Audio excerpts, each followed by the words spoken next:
बिस्मिल्लाहिर्रहमानिर्रहीम। पहले हमने इससे कल हमने लेक्चर जो था हमारा फर्स्ट ईयर का चैप्टर 1 हम पढ़ रहे थे measurements. First year chapter 1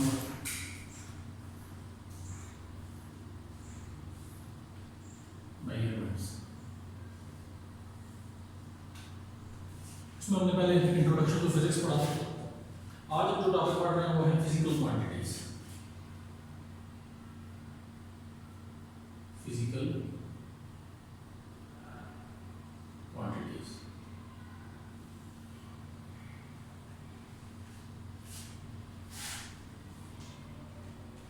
physical quantities क्या है आपके पास? एनी क्वांटिटी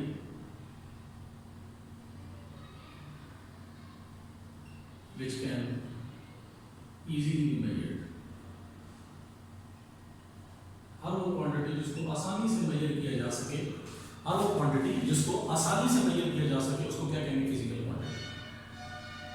फिजिकल का मैंने इंट्रोडक्शन में भी आपको बताया कि फिजिकल वो चीज है, फिजिकल का लफ्ज मैंने बताया था जिसकी फिजिक हो।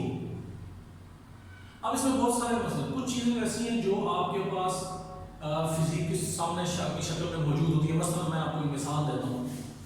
आपके पास एक ऑब्जेक्ट है, एक फुट है, सामने मौजूद है, उसकी फिजिक है, मतलब मार्कर है आपके पास, ये मार्कर आपके पास मौजूद है। अब इस मार्कर की फिजिक को अगर आपने मेजर करना है तो आपको क्या करना पड़ेगा? या तो आप इसकी लेंथ लेंगे या आप इसका मैस लेंगे। मैस को जी से मल्टीप्लाई कर दो, वेट आ जाएगा इसका, ठीक है ना। जो मैस है उसको जी से 9.8 से मल्टीप्लाई करेंगे, इसका वेट आ जाएगा। तो उससे क्या होगा? इसकी फिजिक मेजर हो जाएगी। फिजिक से मुराद यानी जी ये 1 मीटर, मैं मिसाल देता हूँ जी, ये 1 मीटर लंबा है, कम है लेकिन मैं मिसाल देता हूँ। ये चीज़ है जी 1 मीटर लंबी है, तो आप क्या दे रहे हैं उसको? आप उसकी मेजरमेंट ले रहे हैं, किस चीज़ की? उसकी फिजिक की। यानी इसका मतलब है आप इस क्वांटिटी को, इसको फिजिकली मेजर कर रहे हैं। तो जो क्वांटिटी भी आपकी फिजिकली मेजर हो जाए उसको क्या कहेंगे? Physical quantity. इसी के साथ कुछ होती है नॉन फिजिकल क्वांटिटी जो मेजर नहीं हो सकती। मसलन मैं किसी बंदे के लिए कितना खलूस रखता हूँ, ये नॉन फिजिकल क्वांटिटी, ये मेजर नहीं हो सकती। मैं किसी बंदे के लिए कितनी नफरत रखता हूँ, ये फिजिकल नहीं हो सकती। मैं किसी बंदे के लिए कितनी मोहब्बत रखता हूँ, ये नॉन फिजिकल क्वांटिटी, इनकी पैमाइश हो रही है। तो फिजिकल क्वांटिटीज वो होती है जिनकी पैमाइश हो सके, जिनकी हम पैमाइश मेजरमेंट कर सकें, लेंथ की शक्ल में, वजन की शक्ल, मैस की शक्ल में, टाइम की शक्ल में, जिनकी हम पैमाइश कर सकें, वो फिजिकल क्वांटिटी होगी। वो क्वांटिटी जिसको आप इजीली मेजर कर सकें उस क्वांटिटी को क्या कहेंगे? फिजिकल क्वांटिटी कहेंगे। यानी इसका मतलब ये हुआ all measurable quantities are called physical quantities. All measurable quantities are called physical quantities।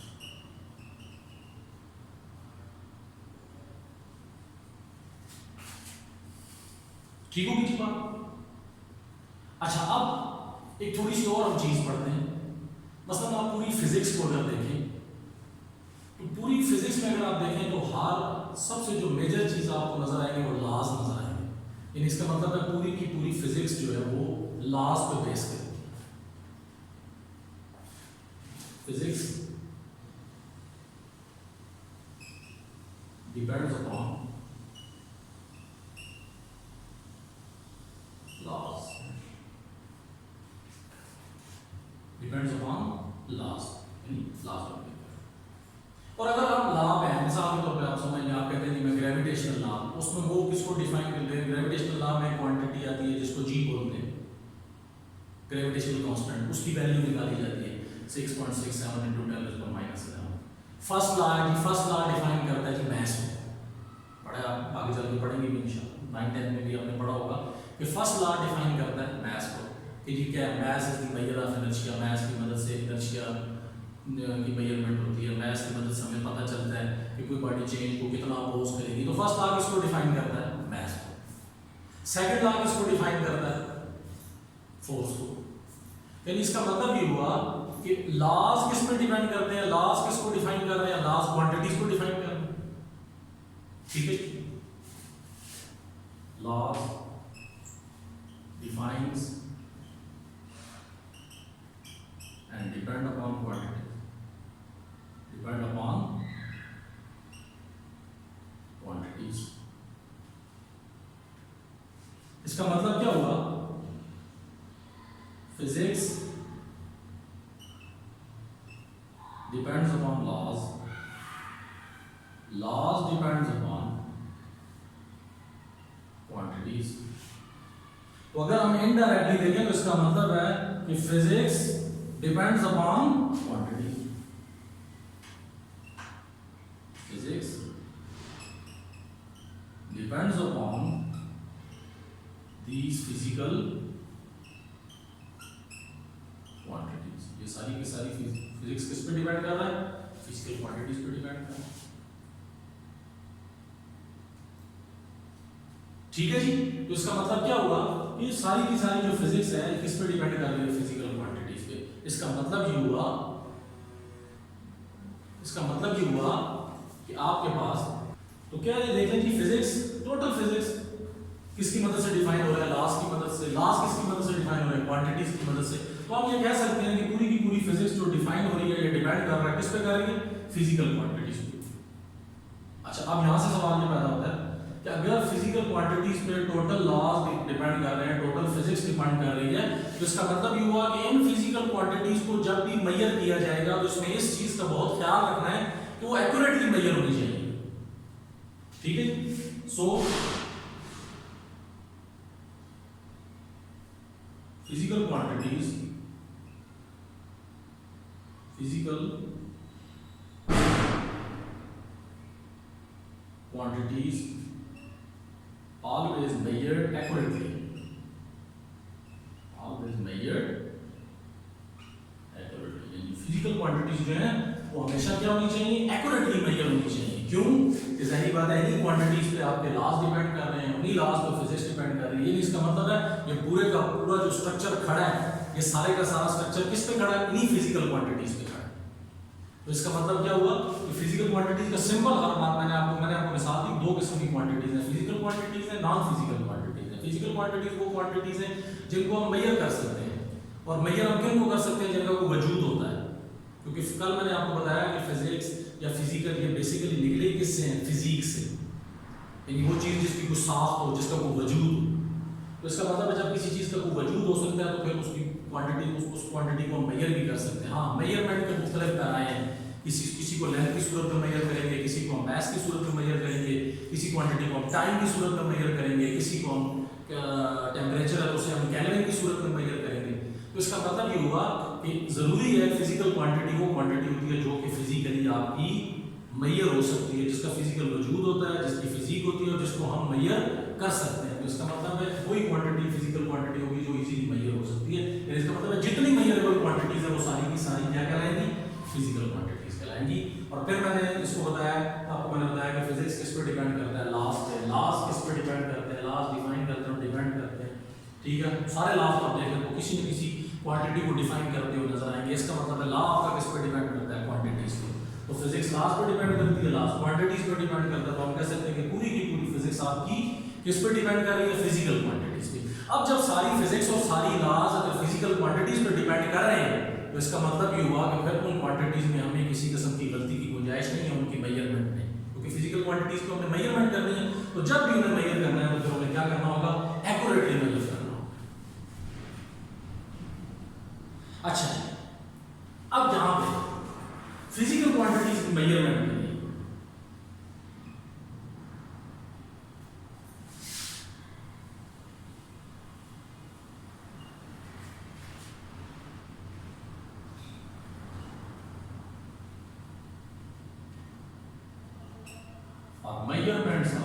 measurement of physical quantities,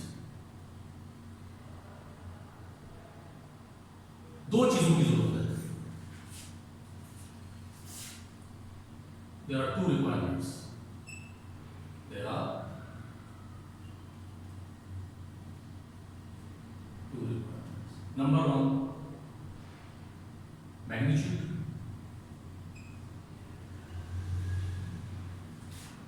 मिकदार। Number 2 SI units.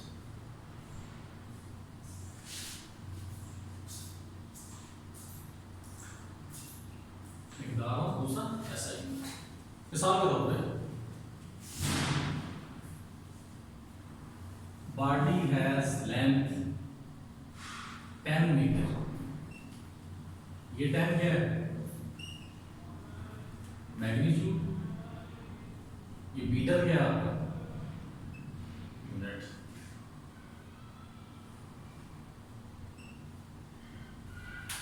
Body has mass 20 kg, 20 क्या है? मैग्नीट्यूड। ये kg क्या है आपके पास? यूनिट। ठीक है जी। तो इसका मतलब है ये आपके पास सारे का सारा है। अब इस फिजिकल क्वांटिटीज की दो टाइप्स हैं।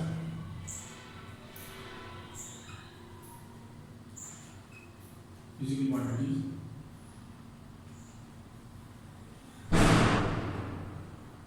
has two types. Number 1,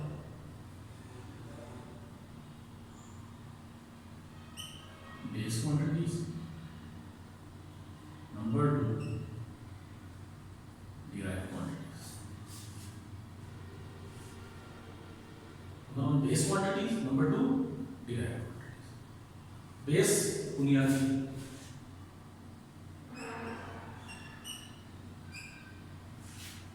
derived माखूज।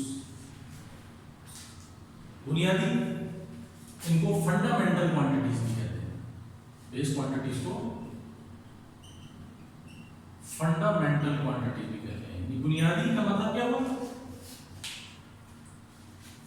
कि जिन पे तमाम क्वांटिटीज की बुनियाद है,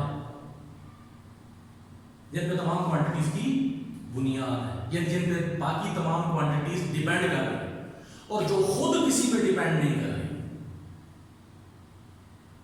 बेस क्वांटिटीज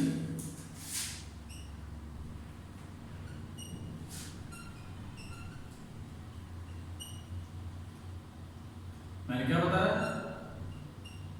बुनियादी क्वांटिटीज को कहते हैं इकाइयां। ठीक है।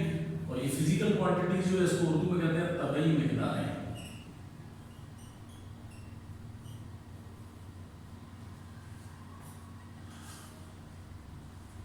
बुनियादी इकाइयां, बुनियादी मिकदार है क्वांटिटीज, बुनियादी मिकदार वो यूनिट्स होती हैं इकाइयां।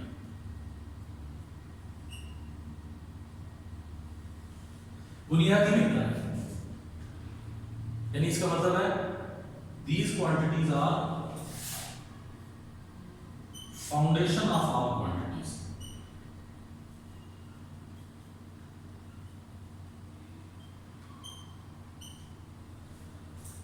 इन तमाम क्वांटिटीज की बुनियादें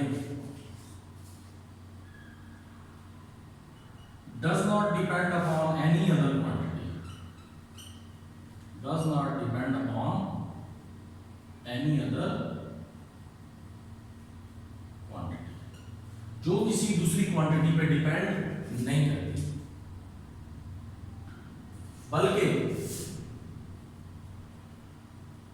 other quantities depends upon base quantities. जो दूसरी क्वांटिटीज है वो किस पे डिपेंड करेंगी? बेस क्वांटिटीज पे डिपेंड करेंगी। ठीक हो गई? यानी इसका मतलब बेस बुनियादी और ये फाउंडेशन है बाकी क्वांटिटीज की। इसका मतलब ये खुद किसी दूसरी क्वांटिटी पे डिपेंड नहीं करती, इनका अपना वजूद है और दूसरी क्वांटिटीज इन पे डिपेंड करती है, दूसरी क्वांटिटीज इन पे डिपेंड करती है।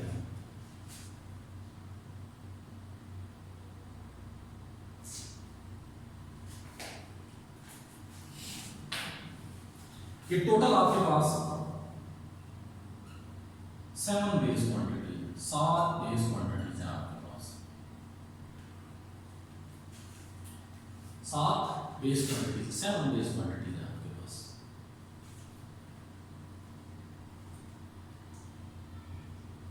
ठीक है, मीन्स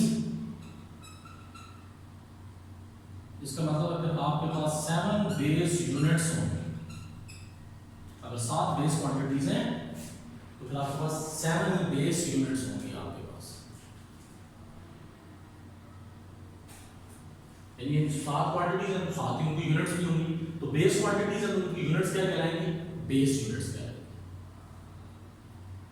उनकी यूनिट्स क्या कहलाएंगी, बेस यूनिट्स कहलाएंगी।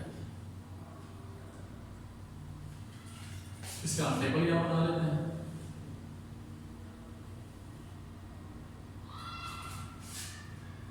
इसके टेबल में आप ये देखें कि सबसे पहले आपके पास क्या है, quantities,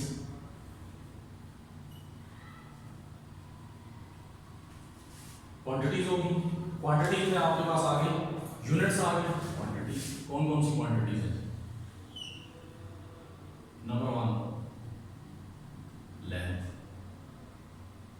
number 2 mass, number 3 time, number 4 आपका एब्सोल्यूट टेम्परेचर हो गया, ठीक है, number 4 current, number 5 temperature, number 6 amount of substance,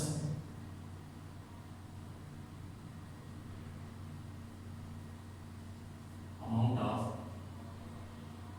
substance, और नंबर 7 इंटेंसिटी ऑफ लाइट, इसको हम ल्यूमिनस इंटेंसिटी भी कहते हैं, ल्यूमिनस इंटेंसिटी, ठीक है जी। 7 आ गई, length, mass, time, current, temperature, amount of substance, intensity of light, और इसी को ल्यूमिनस इंटेंसिटी भी कहते हैं। इसकी यूनिट क्या होगी जी, 7 यूनिट्स हैं, 7 क्वांटिटीज है तो 7 ही यूनिट्स होंगी। लेंथ की यूनिट क्या होगी, metre, mass kilo, time second, current ampere, temperature kelvin.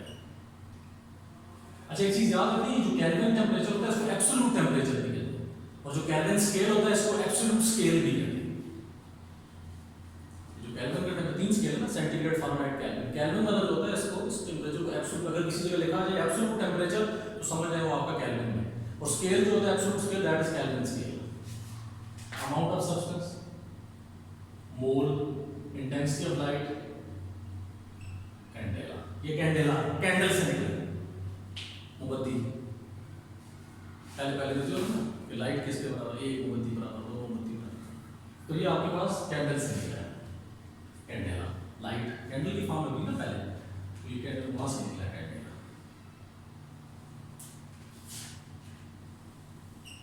उसके बाद आ गए इनके symbols, metre, K G, second, ampere, kelvin, M O L, candela, C D, ये आपके पास है।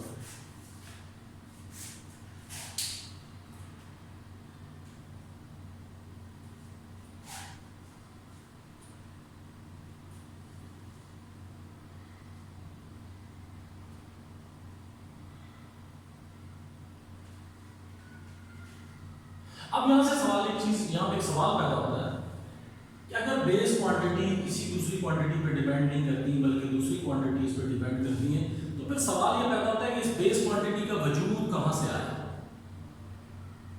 इस बेस क्वांटिटी का वजूद कहां से आया, ये बेस क्वांटिटी कहां से, इसके लिए दो कंडीशन है।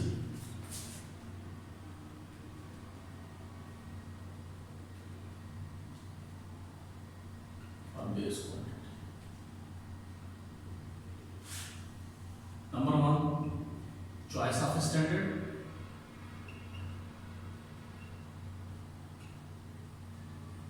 चॉइस ऑफ स्टैंडर्ड, सबसे पहले आपने स्टैंडर्ड की चॉइस करनी है। नंबर 2 प्रोसीजर और मेथड,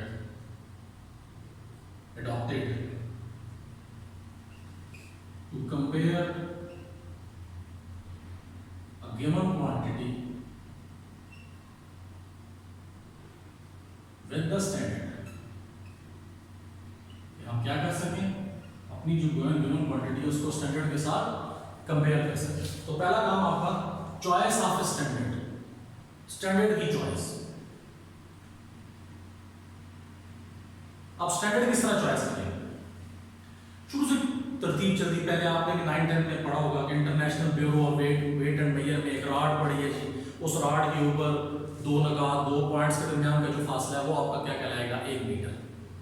तो इसका मतलब है आप जब कभी 1 मीटर बनेगा तो 1 मीटर आपका क्या होगा, उन दो पॉइंट्स के दरमियान, वो जो राड के ऊपर दो पॉइंट्स हैं उनके दरमियानी फासले के बराबर हमेशा उतना ही आपका मीटर, यानी उन दो पॉइंट्स के दरमियान फासला है, जितना फासला है वही 1 मीटर है। और दुनिया में जब कभी भी आप किसी जगह किसी भी जगह मीटर बनाए या बनेगा तो वो उन दो पॉइंट्स के दरमियानी फासले के बराबर होगा। पहले टाइम तो ये चलता रहा। फिर सवाल ये पैदा हो कि बाद हमारे पास ऐसा होना चाहिए, स्टैंडर्ड ऐसा होना चाहिए कि उसमें कोई चेंजिंग ना आए। अब जाहिर बात है आगे चल के आप पढ़ेंगे कि जो स्पीड बढ़ती जाती है, फिर स्पीड ऑफ लाइट के करीब करीब जाते हैं तो फिर ये होता है कि लेंथ भी चेंज होती है, मैस भी चेंज होता है। तो इसका मतलब है वो जो रॉड के दरमियान पॉइंट्स का फासला है वो भी चेंज होगा। तो वो थोड़ा सा था, तो बाद में फिर इसको थोड़ा मॉडिफाई कर दिया गया। मॉडिफाई इस तरह किया गया कि जिस तरह हम कहते हैं जी कि स्पीड ऑफ लाइट है कितनी है आपके पास, 1 सेकेंड में जी 3 × 10⁸ मीटर पर सेकेंड। ठीक है जी, 1 सेकंड में कितना मूव कर रही है जी, 3 × 10⁸ मीटर पर सेकंड। इसी तरह था, ठीक है जी। तो 1 मीटर क्या करेंगे हम, 3 × 10⁸ से दोनों तरफ क्या कर देते हैं, डिवाइड कर देते हैं। तो हमारे पास क्या आ जाएगा जी, 1 मीटर किसके बराबर हो जाएगा, 1/3 × 10⁸ सेकंड।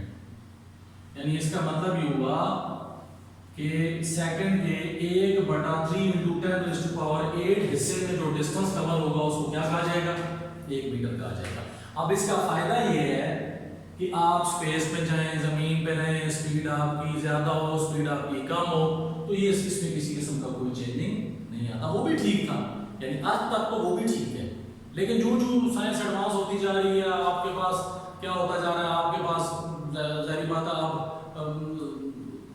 ऐसी स्पेसशिप्स आ गई हैं जो कि स्पीड ऑफ लाइट के कंपेरेबल स्पीड से, स्पीड ऑफ लाइट से तो कोई चीज़ मूव नहीं करती, स्पीड ऑफ लाइट के कंपेरेबल यानी हाई स्पीड से मूव कर रही हैं। तो वो जब हाई स्पीड से मूव करती है तो बाद में चीज़ें साबित हुई कि जब हाई स्पीड के अंदर वो ऑब्जेक्ट पड़ा होता है तो उसके मैस में भी फर्क पड़ता है, उसके लेंथ में भी फर्क पड़ता है। तो फिर वो जो पहला आपका नुकता था कि दो पॉइंट्स के दरमियानी फासला जो है वो 1 मीटर है, वो भी ठीक है। यानी दुनिया में जितने मीटर चल रहे हैं वो उन्हीं दो पॉइंट्स के दरमियानी फासले के बराबर चल रहे हैं। लेकिन इसको और ज्यादा एक्यूरेट किया गया कि अगर आप स्पेस में चले जाए तो फिर क्या होगा, तो फिर उसके लिए ये चीज साबित हुई कि 1 मीटर वो फासला होगा जो सेकंड के 3 × 10⁸ हिस्से में जो डिस्टेंस कवर होगा, ठीक है, 1/3 × 10⁸ सेकंड, सेकंड के 3 × 10⁸ हिस्से में जो डिस्टेंस कवर होगा उसको क्या कहा जाएगा, 1 मीटर। यानी अब दुनिया में हमेशा 1 मीटर कब लिया जाएगा, इस फासले के बराबर लिया जाएगा, ये जो फासला। या दूसरा मैंने आपको बता दिया कि वो जो international bureau of weight and measure में आपका सिलेंडर पड़ा है, उस सिलेंडर के दो पॉइंट्स के दरमियानी फासला जो वो भी आपका 1 मीटर है। यानी इसका मतलब है दुनिया में जब कभी भी 1 मीटर बनेगा वो अभी रिसेंट इसके बराबर होगा, या अगर हम वो ले लें तो उसके बराबर होगा, उन दो पॉइंट्स के दरमियानी फासले के बराबर होगा। तो इसका मतलब है मीटर के लिए हमारे पास चॉइस आ गई स्टैंडर्ड कि हमारा मीटर जब भी होगा वो इतना होगा।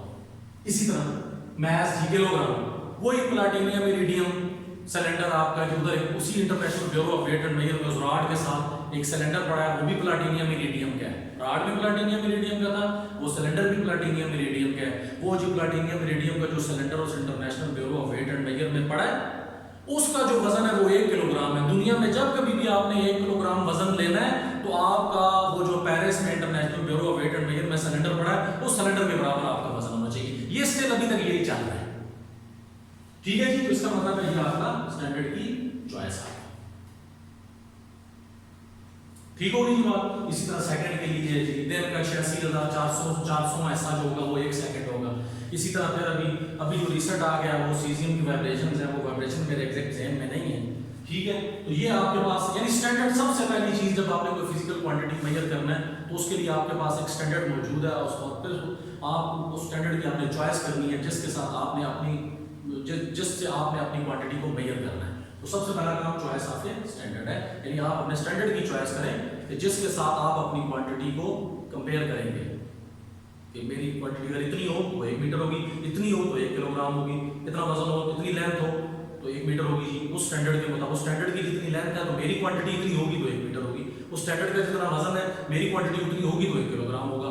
ठीक है जी, सेकंड इतना स्टैंडर्ड के बराबर होगा तो मेरी क्वांटिटी 1 सेकंड होगी।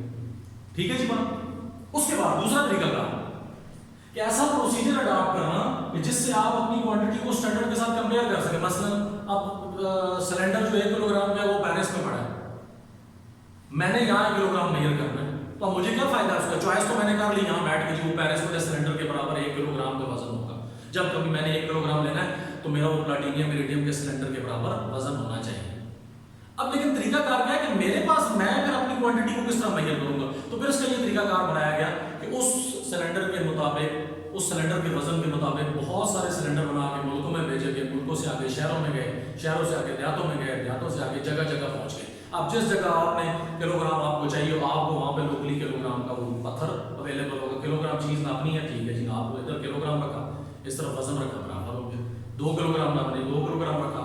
तो इसका मतलब क्या हुआ? तो दूसरा तरीका ये है कि हमने फिर ऐसा प्रोसीजर अडॉप्ट किया कि आप अपनी क्वांटिटी को स्टैंडर्ड के साथ कंपेयर कर सके। तो उसका क्या तरीका कार है कि बहुत सारे सैंपल्स उस स्टैंडर्ड के बराबर मुल्कों में, शहरों में, हर जगह जगह पे तकसीम कर दिए गए ताकि इजीली आप अपनी क्वांटिटी को स्टैंडर्ड के साथ कंपेयर कर सकें। तो इसलिए याद रखना है कि आपने बेस क्वांटिटी किसी दूसरी क्वांटिटी पर डिपेंड नहीं करती, बल्कि वो खुद से उस पर बहुत सारी क्वांटिटीज डिपेंड करती हैं। तो फिर सवाल ये पैदा होता है कि बेस क्वांटिटी बनी किस तरह? बेस क्वांटिटी बनने के लिए 2 कंडीशंस हैं। एक चॉइस ऑफ स्टैंडर्ड, कि जो आप बेस क्वांटिटी बना रहे हैं उसका स्टैंडर्ड कहाँ पे है वो आपने चॉइस करनी है। मैंने आपको मिसाल दे दी है, लेंथ की एक रॉड है, उसके 2 पॉइंट्स के दरमियान फासला मीटर है।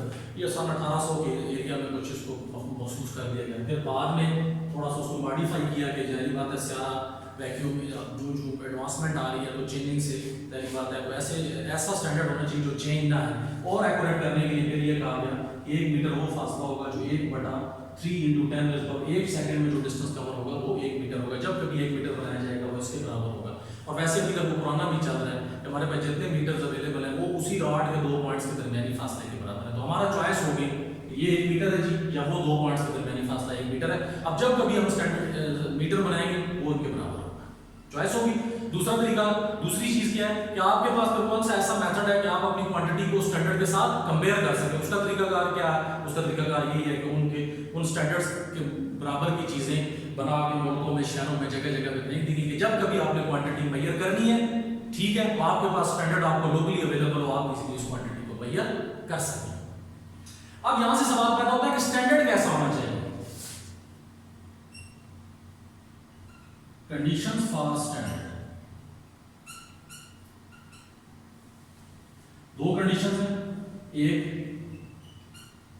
असेसेबल होना चाहिए, असेसेबल काबिल रसाई, वो जो मैंने आपको चीज बताई है कि आपने उस स्टैंडर्ड के मुताबिक बहुत सारी चीजें बना के लोकली फेंक दी गई, लोकली अवेलेबल है आपको। असेसेबल आपकी रसाई में होना चाहिए। आपने 1 मीटर करना तो आप पेरिस तो नहीं जा सकते, या 1 किलोग्राम वजन आपने मेजर करना तो उसके लिए आपको पेरिस नहीं जाना। आपके स्टैंडर्ड, उस स्टैंडर्ड के बराबर की चीजें आपकी रसाई में होनी चाहिए, आपकी लोकल मार्केट में अवेलेबल होनी चाहिए। नंबर 2, इनवेरिएबल, ना तब्दील होने वाला, यानी ऐसे मटेरियल का ना बनाओ कि जो कंडीशन के हिसाब से, एटमॉस्फेयर के हिसाब से, ठीक है, उसमें तब्दीली आ जाए। ठीक, इसीलिए उस 1 मीटर को चेंज करके ये स्टैंडर्ड रखा गया, क्योंकि ये with the speed, with the passage of time, with the frame, ये चेंजिंग आ सकती थी, लिहाजा कुछ थोड़ी बहुत चेंजिंग कर दी गई। पहले 1 मीटर कुछ और था, बाद में 1 मीटर ये कर दिया गया। तो ये आपके पास बेस क्वांटिटीज है, ठीक है। इन्हीं के यूनिट्स को क्या कहा जाएगा? Base units.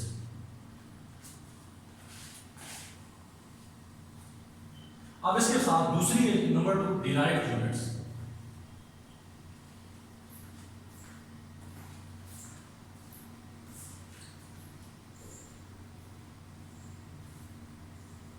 माखूज इकाई, ये निकला है अखज करने से,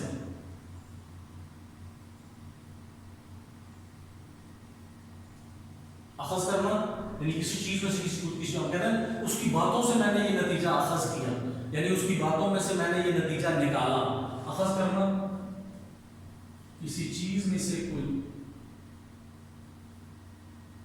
चीज में से निकाला। इसका मतलब क्या हुआ? डिराइव्ड क्वांटिटीज माखूज मिकदार है।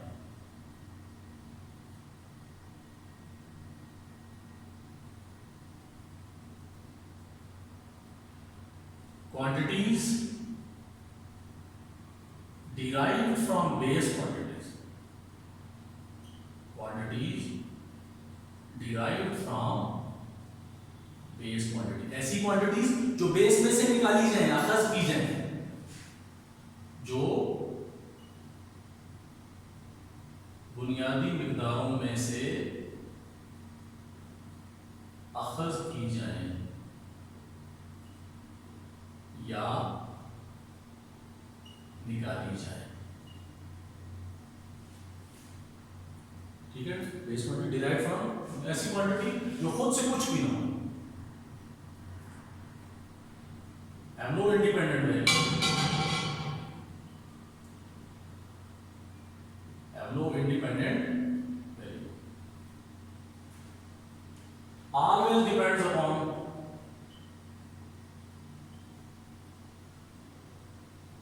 always depends upon base quantities.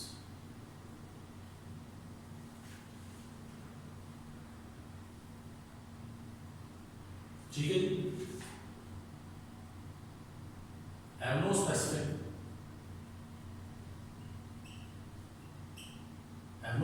quantity। तो बेस क्वांटिटी 7 है, उनकी कोई specific quantity have no specific numbers, कुछ स्पेसिफिक नंबर्स इनकी नहीं है। ठीक है, यानी इसमें आपके पास ये किस तरह आ सकती है? Base quantity multiply by base quantity, base quantity divided by base quantity. ठीक है, इसके बहुत सारे have no specific numbers. Units of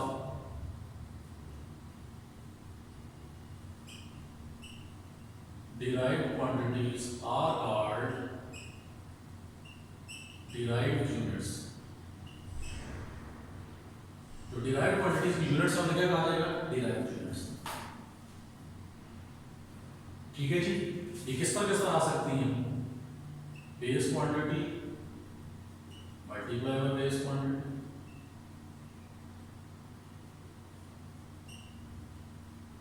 base quantity divided by base quantity, base quantity divided by base quantity into any base quantity. इसको आप यूं भी लिख सकते हैं, base quantity into derived quantity. इस तरह भी डिराइव्ड क्वांटिटी आ सकती है आपके पास। दूसरे लफ्जों में combination of two or more base quantities,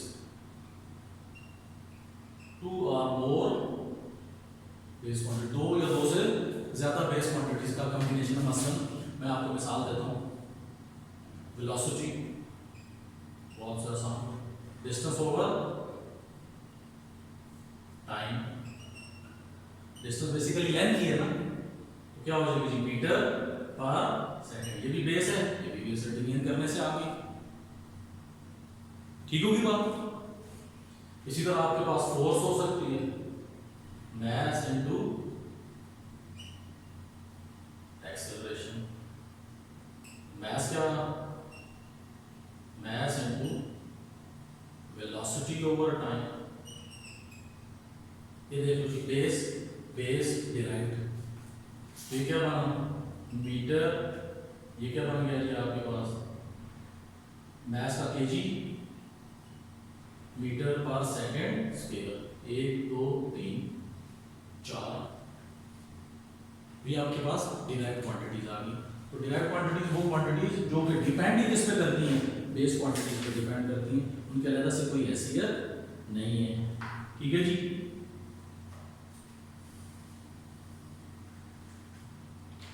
तो ये बेसिकली ये जो यूनिट्स है ना, इन दोनों को एसआई यूनिट्स कहते हैं। ये जो base units and derived units are called S I units. अच्छा, यहां से मैं आपको वैसे जाते जाते बता दूं कि एसआई यूनिट्स की जरूरत क्यों पड़ी। असल में एसआई यूनिट से पहले, एसआई यूनिट से before SI unit, before SI unit आपके पास मुख्तलिफ सिस्टम चलते थे। एमकेएस, एफपीएस, सीजीएस, ठीक है, metre kelvin system, foot pound system, ठीक है जी, सेंटीमीटर ग्राम से, foot pound second, metre kelvin second, ठीक है, सेंटीमीटर ग्राम सेकेंड, ये आपके पास चलते थे। उससे ये होता था कि जब फिर इंटरनेशनल ट्रेड शुरू हुई तो उसमें बड़े मसाइल पैदा हुए। किसी मुल्क में कुछ चल रहा है, किसी मुल्क में कोई पैमाना चल रहा है, किसी मुल्क में कोई पैमाना चल रहा है। तो आप खुद ही यहाँ से सोचें, मतलब मैं यहाँ से कहता हूँ जी मुझे एक लकड़ी चाहिए, मैं यहाँ से एक जगह फ़ोन करता हूँ, मेरे पास यहाँ पे मीटर चल रहे हैं, तो मैं यहाँ से फ़ोन करता हूँ कि मुझे लकड़ी चाहिए 10 मीटर। अब आगे जिस जगह काम हो रहा है वहाँ पे फुट में काम हो रहा है, अब क्या होगा, उसको मीटर समझ नहीं आएगी, वो फुट में करेगा, मुझे फुट समझ नहीं आएगी। तो ये फिर एक अजीब सी सूरत हाल बनना शुरू हुई। तो फिर एट द एंड फिर एक बैठ के फैसला किया गया, कॉन्फ्रेंस हुई, ठीक है, उस कॉन्फ्रेंस में ये फैसला किया गया कि कंबाइंड सा सिस्टम बनाया जाए यूनिट्स का, जो कि हर जगह का अवेलेबल और हर जगह से समझ भी सके। तो फिर उसके बाद ये फिर एसआई सिस्टम यानी एसआई यूनिट सिस्टम जो है ये इंट्रोड्यूस हुआ। तो ये वैसे चले बाय जाते जाते जाते मैं आपको बात बता रहा हूँ। तो इंशाल्लाह ये लेक्चर आपका खत्म है जी। तो नेक्स्ट हम देखेंगे आगे इसकी सप्लीमेंट्री यूनिट्स हैं, उससे हम स्टार्ट करेंगे इंशाल्लाह।